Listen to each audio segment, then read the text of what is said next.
तो हम पिछले कुछ दिनों से यही हेडलाइन सुन रहे हैं और यही न्यूज़ सुन रहे हैं। तो जो ये कन्विक्शन हुई है 11 अक्यूज्ड की, क्या ये ऐसे ही माफ़ करी जा सकती है, ऐसे ही ख़त्म करी जा सकती है? और जो ये रेमिशन है, ये कौन ग्रांट कर सकता है और रेमिशन होता क्या है, इस सभी के बारे में मैं आपको आज की इस वीडियो में बताऊंगी। तो चलिए वीडियो को स्टार्ट करते हैं।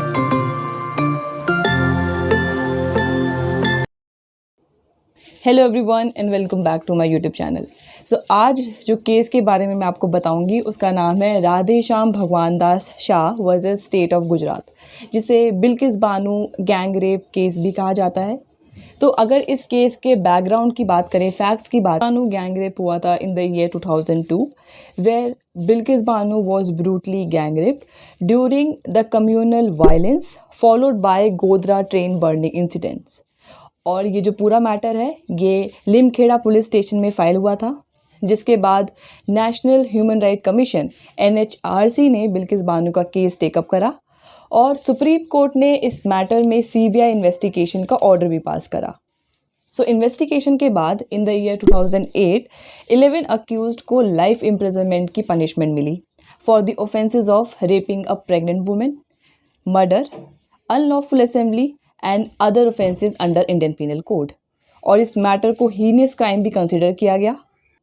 अब अगर कन्विक्शन की बात करें तो ये पूरा जो ट्रायल था, ये जो पूरा मैटर था, ये गुजरात में चल रहा था, जिसको बाद में महाराष्ट्र में शिफ्ट करना पड़ा क्योंकि बिल्किस बानो को डेथ थ्रेट रिसीव होने लग गए। गुजरात गवर्नमेंट ने बाद में बिल्किस बानो को 5 lakh rupees as a compensation देने के लिए भी कहा, जिसको बिल्किस बानो ने रिफ्यूज़ करा। और in the year 2019 April supreme court ने ऑर्डर पास करा कि बिल्किस बानो को Gujarat government 50 lakh rupees as a compensation देगी। अब मैं आपको बताती हूँ लॉ ऑफ रेमिशन के बारे में। Article 72 and 161 of Indian constitution, president and governor have the power to pardon, to suspend और to remit a sentence pass by the court. So ये जो प्रिजन्स है ये एक स्टेट सब्जेक्ट है under schedule 7 of Indian constitution, जिसमें state government के पास भी ये पावर है under section 432 of code of criminal procedure CRPC to remit sentences. इसका ये मतलब है कि अगर किसी को 7 इयर्स की इम्प्रिजनमेंट मिली है, 7 इयर्स की पनिशमेंट मिली है और उसने 4 इयर्स ऑलरेडी पूरे कर लिए हैं, तो बचे हुए 3 इयर्स जो हैं वो स्टेट गवर्नमेंट ख़त्म कर सकता है, यानी माफ़ कर सकता है। However, Section 433A of CRPC put certain restrictions on power of remission, यानी कि जिसको लाइफ इम्प्रिजनमेंट मिली है उसको तब तक रेमिशन ग्रांट नहीं किया जाएगा जब तक वो 14 इयर्स ऑफ इम्प्रिजनमेंट को पूरा नहीं कर लेता। और यही हुआ है बिल्किस बानो के केस में।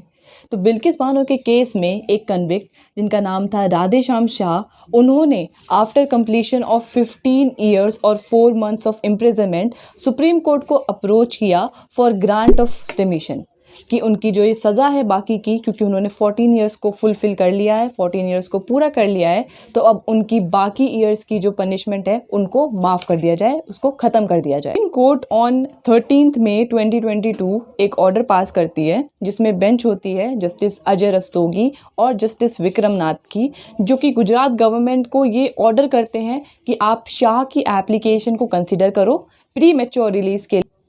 सो गुजरात स्टेट की यही 1992 की रेमिशन पॉलिसी को सुप्रीम कोर्ट ने इन द ईयर 2012 इनवैलिडेट भी कर दिया था, जिसके बाद 2014 में सर्टेन चेंजेस करने के बाद गुजरात गवर्नमेंट ने एक नई रेमिशन पॉलिसी को लेकर। पर बिल्किस बानो के केस पर जो प्री मैच्योर रिलीज़ हुई है वो 1992 की रेमिशन पॉलिसी के बेसिस पर ही हुई है, क्योंकि ये केस पुराना था, इसीलिए जो 11 अक्यूज जो रिलीज़ हुए हैं वो 1992 रिविजन पॉलिसी के बेसिस पर ही हुए हैं। 11 अक्यूज के रिलीज़ हो जाने के बाद बिल्किस बानो के पास क्या रेमेडी बचती है? तो Bilkis Bano like any other government order इस ऑर्डर को भी चैलेंज कर सकती हैं before honourable supreme court and high court to quash और सेट असाइड दिस ऑर्डर। तो ये था बैकग्राउंड बिल्किस बानो केस का। आई होप आपको ये वीडियो इन्फॉर्मेटिव लगी होगी और आपको बिल्किस बानो का केस समझ में भी आया होगा। Please like this video, share with your friends and subscribe to my channel. Thank you so much for watching. Take care and bye bye.